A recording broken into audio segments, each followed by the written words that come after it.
Yo, everybody out there in YouTube land, all of you Ruby lovers out there, Jake of the OneManBand is back again, bringing you another Ruby in-depth look video thing. Alrighty, with Volume 2 coming out, we all know that big battles are going to be happening as well as some form of tournament is going to be happening.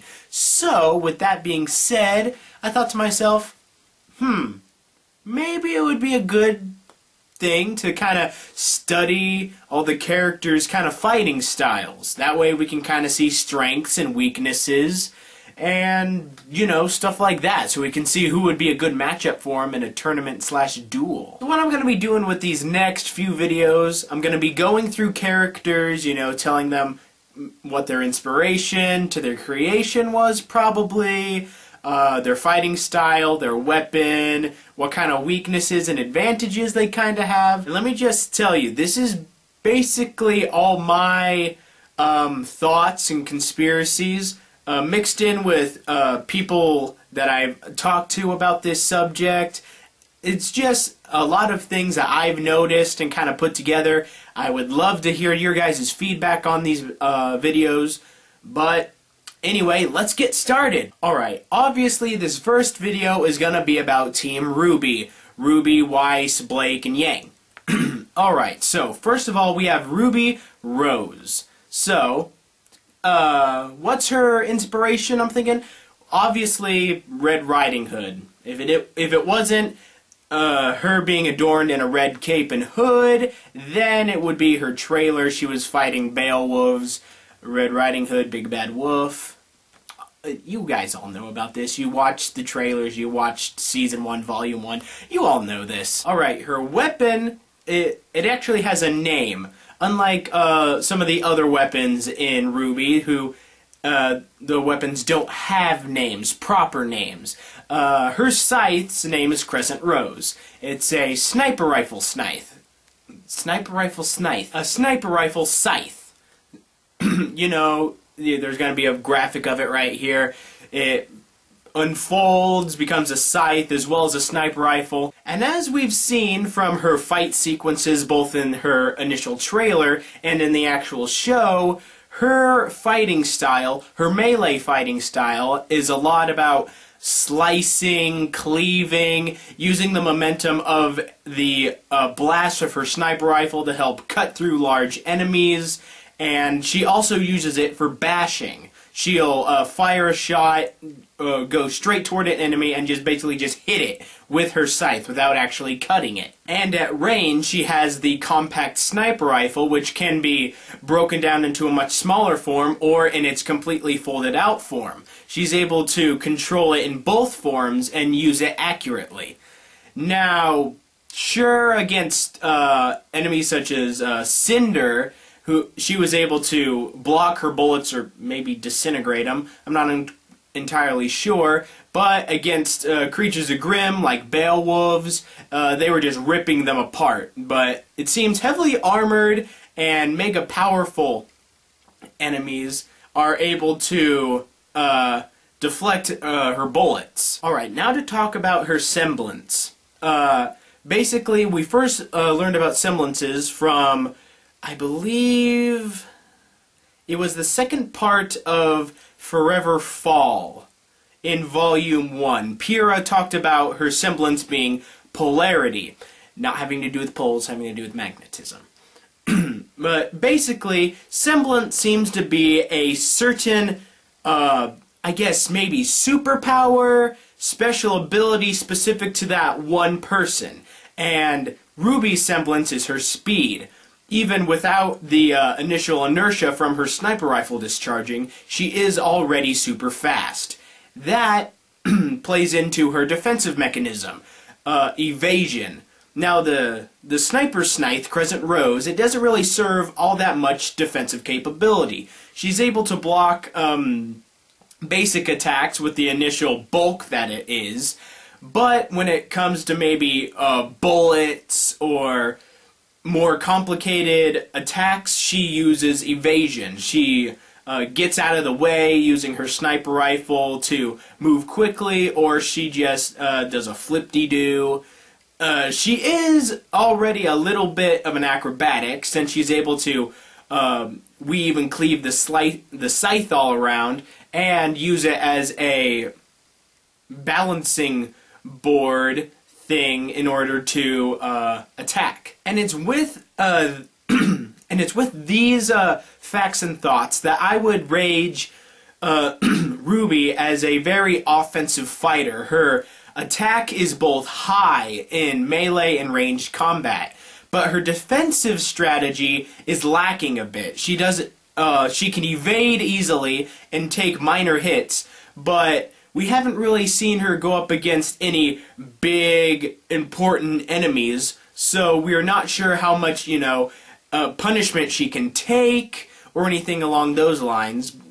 So far, I can calculate high attack, fair defense, but basically that's a breakdown of Rwby Rose's attack style. Alright, now we're on to Weiss Schnee, German for white snow, or Snow White, whichever way you want to put it. Basically, her inspiration could be Snow White, could be something else, but it's in the name. So we're basically just gonna take that out and use it, I guess. Weiss's weapon seems to be some sort of rapier, a sword that was meant for thrusting and stabbing. It's one of those swords often used in fencing, only more of a military sense, where it actually has, a pointy end and sharpness. But not only is it a rapier, but it also has the spin wheel in it that enables it to use dust. And that comes into Weiss's semblance, which I believe at least is her glyphs. Her ability to, I guess, use magic, although it's not magic, it's dust. But the glyphs boost her power and give her power. She's able to use fire, ice, manipulate gravity, manipulate matter, in a sense.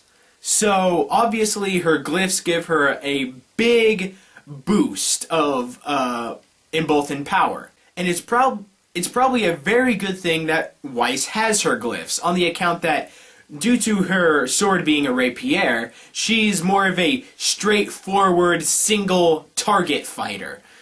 Unlike Rwby, who can easily take on multiple targets at once, Weiss seems to be more of a person who would take on one enemy. And as we saw in her trailer, she's able to both use her glyphs and her rapier against enemies much more formidable than her. With saying that, her attacks may not have the initial blow and force that Rwby has, but they are still very powerful if it was focused on one single opponent. She can easily take on one single opponent by themselves, as long as, not some big, giant, grim creature or something, because obviously you would need help with those. We've seen that in the show. But in using both her glyphs and her rapier fencing style, she is a force to be reckoned with in melee combat. As for ranged combat, she seems to be lacking a little bit in that department. I don't recall seeing her using her glyphs to summon shooting shards of ice or something along those lines, kind of like how Glenda Goodwitch did in the first episode. But she is able to send her glyphs at range. She's able to send them away from herself, like they don't have to be in a certain radius for her to summon them. So I guess that can kind of make up for her ranged combat, maybe? But as for her defense, she seems to be, once again, good on evasion. She's able to evade attacks well, although maybe not as good as Rwby due to Rwby's speed. But Weiss does have an ace up her sleeve. She's able to generate shields using her glyphs to protect her from attacks that maybe are way too powerful or she's unable to evade. So basically, Weiss can hold her own against very powerful single opponents, but when it comes to multiple opponents, she may be a little bit overwhelmed. but as long as it's with a single opponent, her attack is good, her defense is good, and she uses dust in the magical kind of sense. Alright, next we have Blake Belladonna, our faunus of Team Rwby. She's a cat faunus, obviously. And due to the trailer, the black trailer she was in, I have come to a conclusion that she was maybe inspired by Beauty and the Beast, her being Beauty and Adam being the Beast. If you want a better explanation about how I think she is Beauty and Adam is the Beast, go check out my black trailer review. It should be back in the archives somewhere. Just check out the playlist. Alright, she is a dual weapons user, but she is equally as deadly with just one. She uses a short sword as well as her sheath. Her sheath seems to be more of a cleaver type deal, and she holds it under her hand instead of over her hand. But her sword can also double as a form of pistol flail. She's able to use the flail and the inertia of the pistol discharging to create a deadly ranged weapon. Now, as for the damage that the pistol would do just at range, probably isn't a lot due to the fact of its small size. I would guessing maybe the power of a 9mm. Alright, I'm not sure how to phrase this, but Blake's semblance seems to be some sort of phasing. It goes with speed, definitely, but she's able to, like, phase, create some form of copy of herself. It's hard to explain. I wish I had my friend Jackson here, because he once explained it to me, and it was so perfect. Too bad I didn't write it down. Alright, Blake's style of fighting seems to be very acrobatic in nature. She uses big fluid strikes. She doesn't seem to really miss a beat in her attacks. Like, one attack is a bunch of boom, boom, boom, boom, boom. She likes to hit fast and get behind enemies.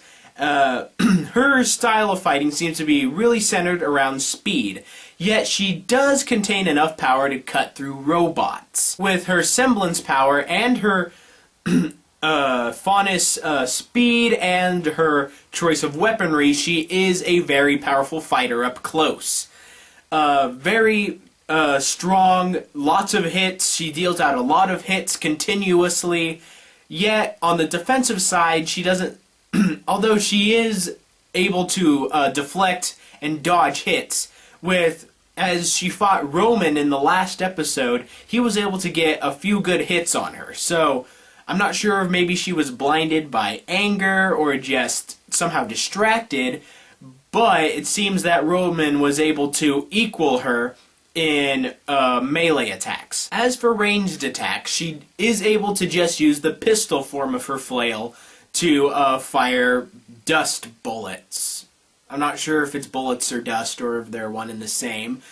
And she's also able to use her flail at a long distance. So, while her melee attacks are really strong, her ranged attacks seem to be lacking a little. Her flail is quite powerful, but the initial power of the gun that's discharging doesn't seem to be all that powerful. She's able to pack a lot of punch in her blows with the flail, but I would say most of her attack strength comes in melee attack. Oh, one more thing about Blake. It has been shown in the trailer that she is able to deflect bullets with her sheath and sword. Alright, last but not least, we got Yang Xiaolong, Rwby's half-sister.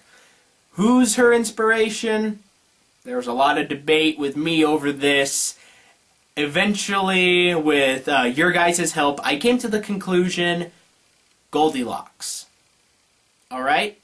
Just follow me on this. Okay, in her trailer, you know, there was the teddy bear DJ, and also Goldilocks due to the fact that whenever something happens to her hair, she goes crazy.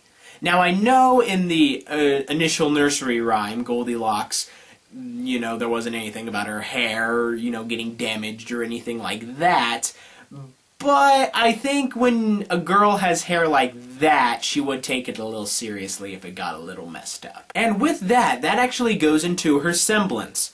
Now, I'm not sure if this is the correct terminology for it or if it's even correct, but her semblance seems to be that she's able to go in some form of blood rage. Her eyes turn red from originally being purple, and she's just able to deal out massive blows of damage, explosive damage, and basically she becomes unstoppable in this form.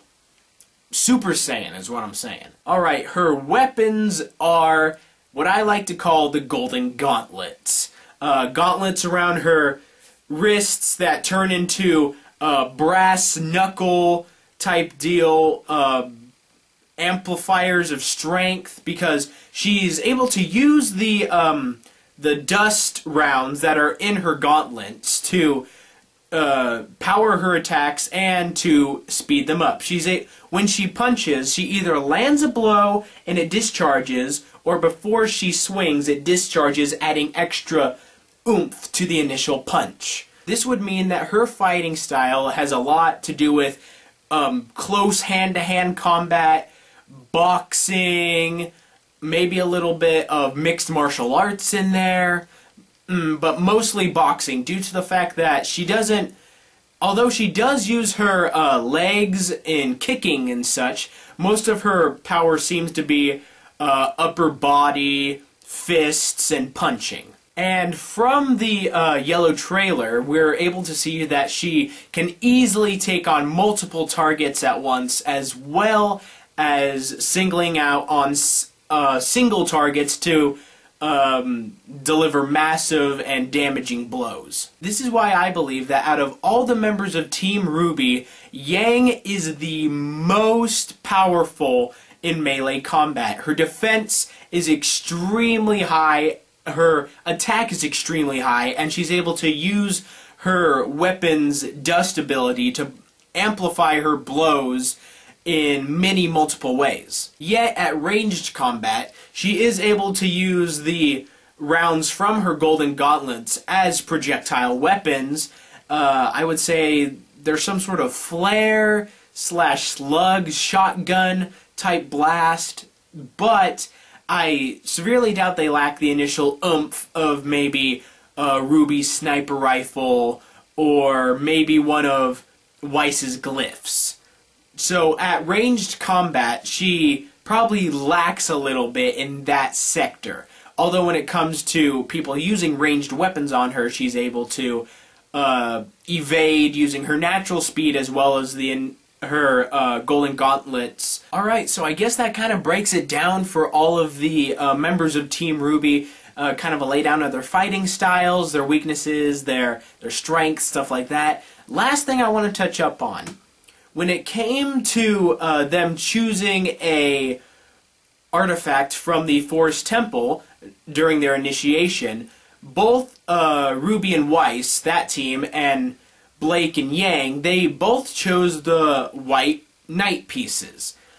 Now, I believe that the white knight symbolizes their team very well.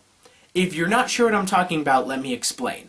The knight piece, it's able to move in a very unique way. It's able to jump over enemies, get behind enemies, flank them, but when it comes to initial range, it lacks a little bit. But it's able to really get in between the crevices of enemy lines to deliver a killing blow to a very powerful piece. And since the artifacts at the Forest Temple were chess pieces, I believe that Dr. Ozpin, not Dr. Ozpin, Professor Ozpin. I'm sorry, I've been watching Doctor Who. But anyway, Professor Ozpin used the chess pieces to kind of give a realistic form of importance to each of the student teams. Maybe in the upcoming battle, he's going to use Team Rwby as his knight piece. And with that, I believe I'm going to end this episode here. Like and favorite if you've enjoyed, subscribe, comment down below of all your suggestions, all your thoughts, all stuff about that. And next time, we're going to be looking at Team Juniper. So I will see you guys next time. See ya!